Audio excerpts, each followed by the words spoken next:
Hey everyone, it's me, Tori. I just wanted to remind you of my big problem. Hope you're all doing well. So, to refresh your memory and mine, honestly, my big problem is focusing on the lack of accessible and visible resources for the LGBTQIA plus youth in schools. Oh my gosh, my cat's trying to get in.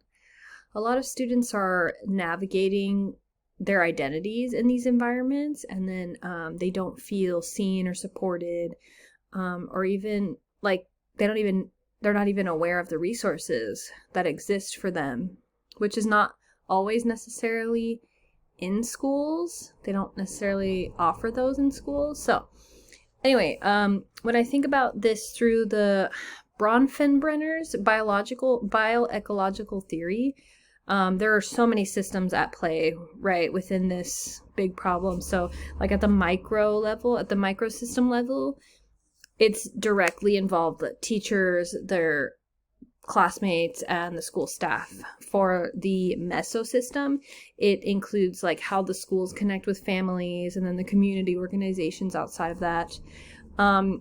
And then for the exosystem, that has to do with like school policies and district decisions. And then finally, the macro system is more like broader societal attitudes towards the LGBTQ community.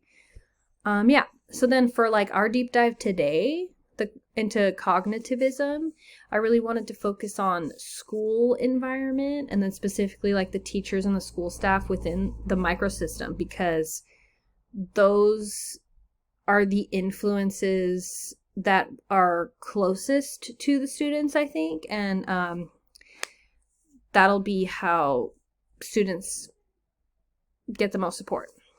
So, cognitivism focuses on how students think, right, and process information and then make meaning from that. So, it looks like mental processes like attention, memory, and then like fully understanding, right, instead of just the behavior part of it.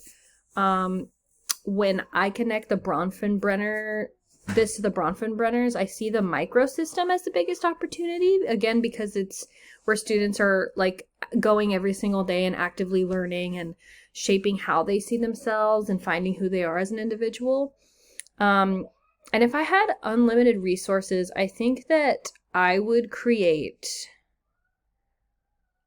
a program or something like that could create a classroom environment where teachers intentionally use cognitive strategies to support the LGBTQIA plus students. So that would include like inclusive curriculum, inclusive representation, so students can start feeling more affirmed about their own self-identity, right? It's not necessarily pushing anything, like people say like pushing agendas, but it's more just like, hey, here's a flag. That's representation right there, right? Teachers would also have to use like scaffolding and guided discussions. So that would help students connect to new ideas that they already know while also challenging like misconceptions. And then students could have opportunities to reflect, ask questions, and process their experiences instead of like passively just receiving information. But overall, the goal is to create a space where individuals are actively making meaning in a way that supports both learning and their identity. So one area I'm still working through, though, is how to make sure this kind of approach is actually consistent across different classrooms and teachers, especially since not everyone may feel fully prepared or comfortable even facilitating all these types of conversations and questions and everything that it entails. But I would love to hear your thoughts on how I could strengthen that part of my idea, or any suggestions that would make this more like realistic and actually effective in the school setting. Thank you guys.